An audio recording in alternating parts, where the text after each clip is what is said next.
What's going on YouTube? It's your boy Jeremy Wormy. I'm coming at you with another video, and we're continuing to talk about Madam Web. Madam Web is a new movie that came out just the other day, and already it's sitting at a 17% with critics across the board. When you actually click on the critics and go to top critics, it's it's actually bumped up. At one point in time, it was about like 10% on top critics. Now it's sitting at a 19%. And oh look, over at audiences, hey, verified audiences, it's sitting at a 71%.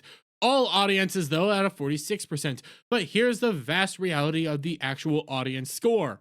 Nobody went to go see this movie. That's one of the downsides to Rotten Tomatoes. When nobody's going to see a movie and you have everybody who did see the movie actually coming out, you know, the fan base that was actually going to be hyped for it, that tells you, hey, you're going to have like this weird skewed score because the people who are actually interested and going to see Madam Web went to go see Madam Web, while the people that aren't actually interested to go see Madam Web didn't go see Madam Web. And it can be seen right here, even with CBR coming out saying Madam Web nearly sets a new low for Sony's Spider-Man universe at Rotten Tomatoes. They don't just go over some critics in this thing, and I'm only going to show you two. They go over two very pro what's been going on in media, very pro defenders of some like very awful movies like the Marvels, movies like that, you know, MCU shills, Disney shills, people that are very woke and like what a lot of this stuff we've been getting. Even they're not on it. I'm just going to give you two examples. We're going to come down here to this one. According to the Daily Beast, on the basis of Madam Web, however, Sony's Spider-Man universe is now completely lifeless and in no need of resurrection. Meanwhile, Gizmodo's review said there aren't any exciting comic book teases to break down.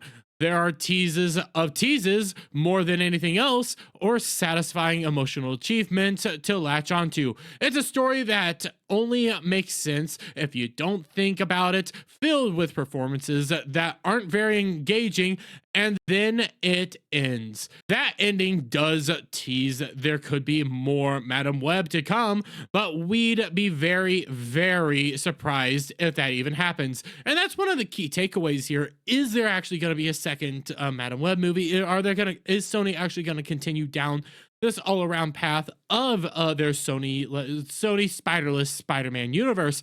Because when you come over here to the Box Office Pro and we just scroll down to Madam Web, it's only coming in over a 6-day opening weekend, $18 to $28 million.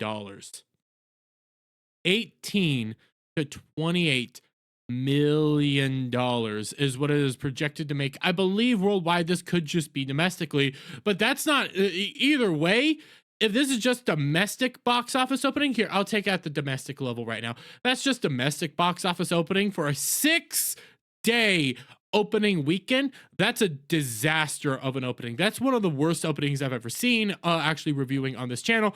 In fact, I do believe that is a worse opening weekend than the Marvels, which the Marvels had a abysmal opening weekend when it first came out. You know what? Here, I'm going to pull that up real quick. I quickly went in and pulled up the Marvels right here over at the from the numbers and everything, and you just scroll down to its first opening weekend. The opening weekend for the Marvels, which had a normal 4-day opening weekend, all things around, you come over here, it came in with a $46 million opening weekend. You have the freaking Madam Web is projected to make basically half that, if not worse. That's how bad this all is all around. And this keeps getting worse because you come over here from Culture Crave, Rotten Tomatoes scores for films by hashtag Madam Web writers, very consistent. And you just take a look at all the writers that have been going around actually making these movies. The same writers did Dracula Untold, 25%. The Last Witch Hunt, 18%. Madam Web, 17%. Morbius, 15%. Gods of Egypt, 14%. God, just look at all that. Writers that have been proven to make crap movies, proven to keep making crap movies, and guess what? They made another crap movie, but it keeps going on. Rotten Tomatoes scores for Sony's Spider-Man universe. This is their actual Spider-Man universe without the Spider-Man. All their movies ranked by Rotten Tomatoes scores. And I do have to be honest, I think Venom and Venom 2 should be flipped around. That's just my bias. But let's go through this. Venom, Let There Be Carnage, sits at a 57%. Venom sits at a 30%. Madam Web sits at a 16%, Morbius sits at a 15%.